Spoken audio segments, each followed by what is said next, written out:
Zero point, সিকিমের zero point.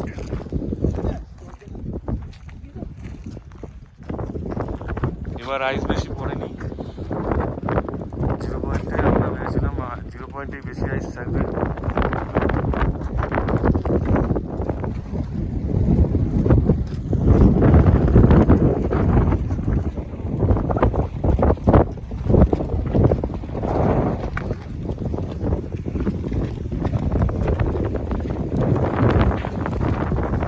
শুধু 3টে গাড়ির পারমিট পেয়েছিলাম।